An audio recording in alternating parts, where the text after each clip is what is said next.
How confident are you that you're a good person? If you met God, would you just list out all the good things you've done and expect a reward? Where does this quiet confidence come from? Is it, subconsciously, comparing ourselves to others to create a benchmark for what is good? Olivia always does charity work at Christmas, but I've given to food banks. Asher cheated on his fiancée. I would never do that. Look, but not touch. Linda is a compulsive liar. I've never lied. Well, not a lie that's going to cause harm for anyone. Are you confident in your own goodness?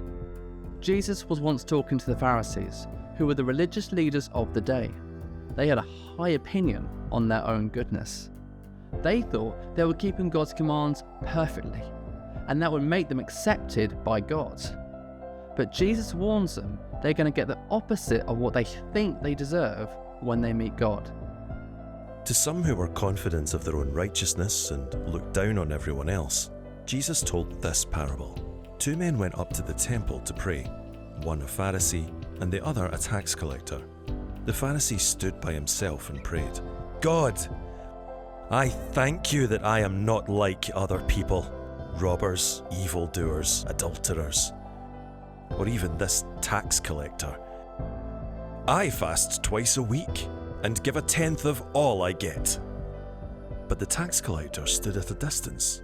He would not even look up to heaven, but beat his breast and said, "God, have mercy on me, a sinner."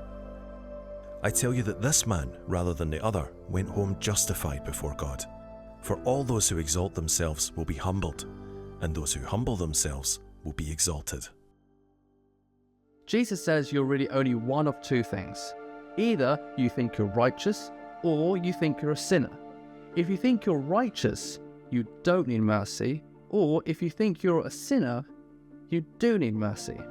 One needs God, the other doesn't. So the Pharisee seems pretty righteous in his prayer. We hear he doesn't steal, does nothing evil, doesn't cheat on his wife, fasts twice a week and gives 1/10 of all he gets. He sounds like a top bloke. In fact, he went to church that day to tell God just that. Tax collectors of that day were looked down on, as they would cheat the people they collected from.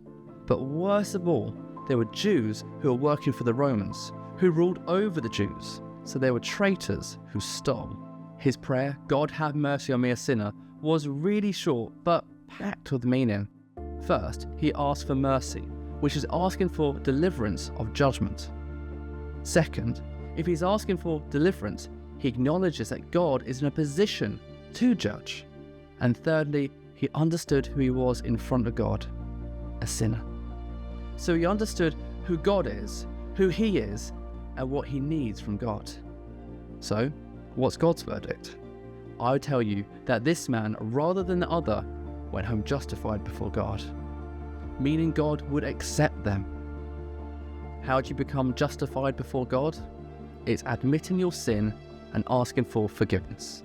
The goal isn't about being a good person, it's admitting you're not. Because when we compare ourselves to God, we all fall short. So, how confident are you in your own goodness? It depends on who you're standing next to, doesn't it? Jesus wants us to spend less time standing next to others and more time standing before God. The Pharisee who exalts himself now will be humbled, meaning he'll be brought low when he meets God. But the tax collector who humbled himself and cried out for forgiveness received what he didn't deserve. He was exalted. We all need to decide whether you're righteous or you're a sinner.